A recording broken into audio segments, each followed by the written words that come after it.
अगर एक दिन आपको पता चले कि एक लड़की की डेथ हो गई है, लेकिन मरने से पहले वो अपनी डेथ का वीडियो रिकॉर्डिंग करके गई थी, तो आपका रिएक्शन क्या होगा?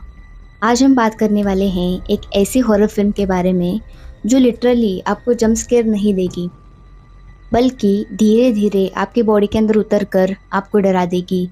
मैं बात कर रही हूँ साल 2008 की एक ऑस्ट्रेलियन फिल्म लेक मुंगो के बारे में। और मैं आपको एक शॉकिंग बात बता दूं कि ये जो फिल्म है लेक म्यूंगो, उसको कई सारे लोग, फॉरेन कंट्रीज़ के लोग, काफ़ी माइंड डिस्टर्बिंग और one of the most scariest horror movie मानते हैं। और वीडियो के एंड तक बने रहना ताकि आप लोग समझ पाए क्यों लोग इस मूवी को one of the scariest movie कहते हैं। तो इस मूवी के बारे में बताने से पहले मैं आप लोगों को एक बात बताना चाहती हूँ कि जो मूवी है लेक म्यूंगो, वो एक फाउंड फुटेज मॉक्यूमेंट्री फिल्म है।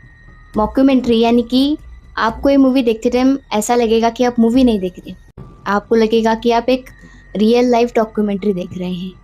तो ये जो लेक मुंगो फिल्म की कहानी है, वो इर्द गिर्द घूमती है एक लड़की की, जिसका नाम होता है एलिसे पाल्मर। ये लड़की अपने कुछ दोस्तों के साथ मिलकर एक ट्रिप पे गई रहती है, जहाँ पे पानी में डूबकर अचानक से ही उसकी डेथ हो जाती है। और जैसे ही उसकी डेथ हो जाती है, उसके माँ को उसके घर के अंदर काफ़ी अजीबोगरीब चीज़ें फ़ील होती है, लाइक घर के दरवाजे अपने आप खुलते हैं ऑल एंड ऑल। आगे बताती हूँ। तो अब आते हैं फ़िल्म के एकदम स्टार्टिंग पे। कहानी की शुरुआत होती है एक फैमिली से, जिस फैमिली के अंदर होते हैं फादर रसल, माँ जून, बेटा, उनका एक बेटा मैथ्यू और उनकी एक बेटी एलिसे पाल्मर। सब कुछ घर में सही चल रहा होता है। एक दिन होता ऐसा है कि जो एलिसे पाल्मर है, वो अपने कुछ दोस्तों के साथ मिलकर ट्रिप पे जाती है और अचानक से स्विमिंग करते हुए उसकी डूबकर डेथ हो जाती है, जिसके बाद में पूरा परिवार एकदम सदमे में चला जाता है। उसके बाद में होता कुछ ऐसा है कि वो जो एलिसे की मम्मी है जून, उनको अपने घर में काफ़ी अजीबोगरीब चीज़ें फील होने लगती है, जैसे कि उन्हें ऐसा लगता है कि एलिसे अभी भी उनके साथ है, वो उन्हें घूर रही है। वो अचानक से उसके रूम के दरवाजे खुल रही है, वो उनसे कुछ कम्युनिकेट करना चाहती है वगैरह एंड ऑल एंड ऑल। यहाँ तक डेली उनके साथ ही चल रहा होता है। लेकिन वो जो एलिसे के फादर होते हैं, यानी कि उस जून के हस्बैंड, वो कहते हैं कि ये तुम्हारा भ्रम है, तुम्हें फील हो रहा है कि हमारी बेटी हमारे साथ है, लेकिन हमें रियलिटी को एक्सेप्ट करना पड़ेगा। जिसके बाद में होता कुछ ऐसा है कि वो जो एलिसे का भाई होता है मैथ्यू, वो एक दिन अपनी फैमिली की पुरानी फ़ोटोज़ देख रहा होता है। एक फ़ोटो के अंदर उसको एक शैडो दिखाई देती है, जो बिल्कुल ही एलिसे की तरह थी, एलिसे के स्टाइल में। जिसके बाद में वो फ़ोटोज़ अपनी फैमिली को दिखाता है, अपने पापा को और मम्मी को। वो लोग भी शॉक हो जाते हैं कि हाउ इट इज़ पॉसिबल। और जिसके बाद में ये जो एलिसे के फादर होते हैं, वो कहते हैं कि शायद हमें ही उसका भ्रम हो रहा है, हम उसका ख्याल छोड़ देते हैं। तो वो लोग फ़ोटोज़ देखना बंद करते हैं। लेकिन ये जो मैथ्यू होता है, वो आगे की और फ़ोटोज़ देखने लगता है पुरानी, और ऑलमोस्ट सभी फ़ोटोज़ में एलिसे की शैडो उन्हें दिखाई देने लगती है। जिसके बाद उन लोगों को डाउट आता है कि शायद उसकी स्पिरिट अभी भी हमारे इस घर के अंदर है।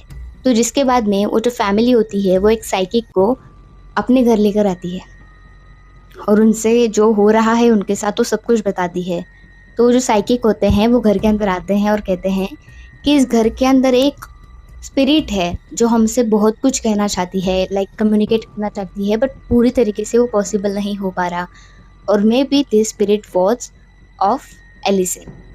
जिसको सुनकर उसकी मम्मी काफ़ी इमोशनल हो जाती है और रोने लगती है। लेकिन तभी ये जो एलिसे का भाई होता है मैथ्यू, वो एक बड़ा खुलासा करता है और कहानी में यहीं से एक बड़ा ट्विस्ट आता है। वो कहता है कि आई एम सॉरी, उन फोटोज़ को मैंने ही एडिट किया था, लेकिन ऐसा क्यों? वो कहता है कि मैंने ऐसा इसलिए किया ताकि मेरे मम्मी को लग सके कि हमारी दीदी, यानी कि उसकी बहन एलिसे आज भी उनके साथ है। जिसके बाद ये फैमिली पूरी तरह से टूट जाती है और रोने लगती है। लेकिन असली खेल तो यहीं से शुरू होता है, क्योंकि जब पुलिस ने इस केस को हाथ में लिया था, तब उन्होंने कहा कि ये एक नेचुरल डेथ है, पानी में गिरी, उसको स्विमिंग करना नहीं आता था और वो मर गई। लेकिन वो बात कुछ और थी, आगे बताती हूँ आपको। तो दरअसल हुआ यूँ था कि जब पुलिस उस एलिसे की जो प्लेस थी जहाँ पे उसकी डेथ हुई थी, वहाँ पे इन्वेस्टिगेशन कर रही थी, तब उनको एलिसे का फ़ोन मिला था। और हुआ ये था कि वो जो एलिसे होती है, उसने एक वीडियो रिकॉर्ड किया था खुद का। रात के समथिंग कुछ तो बज रहे थे, आफ्टर 12 AM। वो अपने दोस्तों के साथ गई हुई थी लेक मिंगो। वहाँ पे वो वीडियो शूट कर रही थी रात में अकेली। उसके जो बाकी फ्रेंड्स थे वो सो रहे थे and she was alone in that lake. और वो घूमते घूमते आगे बढ़ रही थी। तब उस वीडियो रिकॉर्डिंग के अंदर हुआ ऐसा कि एक शैडो रिकॉर्ड होती है जो और किसी की नहीं होती, वो होती है एलिसे के डेथ बॉडी, यानी कि उसके स्पिरिट की। यानी कि मरने से पहले ही उसने खुद की डेड बॉडी को देख लिया था। लेकिन कई सारे लोग बोलेंगे हाउ इट इज़ पॉसिबल। इसीलिए तो कहती हूँ कि जो फिल्म है वो एक मॉक्यूमेंट्री है। सच में यार, बॉलीवुड में से फिल्में में भी नहीं बन सकती, तो ये फिल्म ज़रूर देखिए। अब आगे बढ़ते हैं। ये रिकॉर्डिंग पुलिस के पास होती है, लेकिन पुलिस फिर भी इस केस को एकदम दबा के रखते हैं।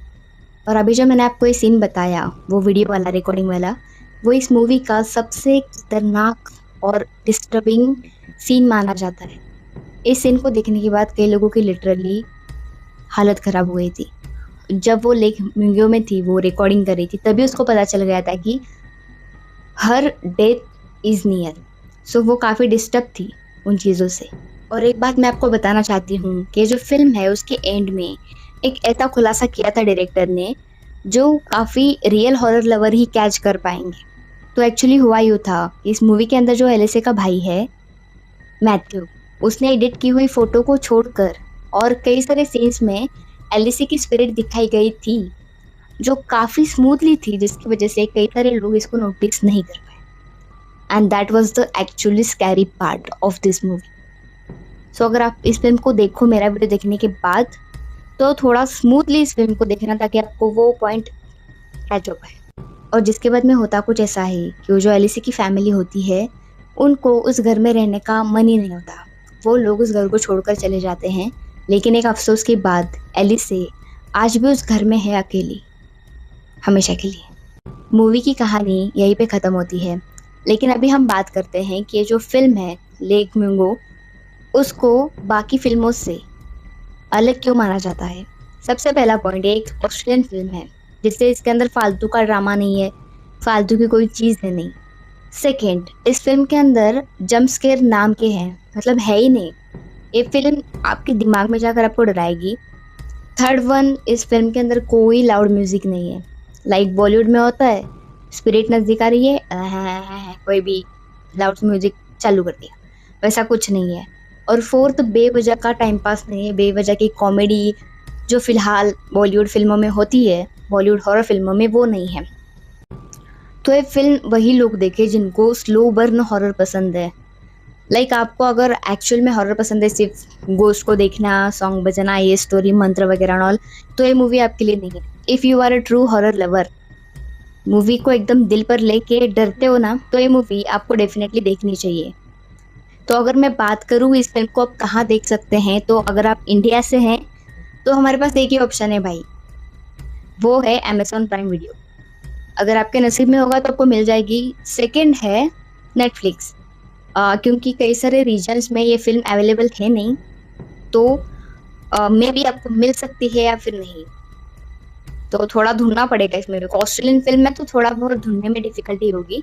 और अगर आप इंडिया से बाहर रहते हैं, लाइक फ़ॉरेन कंट्रीज़ में, तो आपके पास कई सारे ऐप है like Plex, Tubi, Roku channel and all, तो आप उन पे भी देख सकते हैं। और बहुत ही रेयर चांस है कि आपको ये फ़िल्म पूरी देखने को मिले, लेकिन मिल गई तो आप काफ़ी नसीब वाले हैं।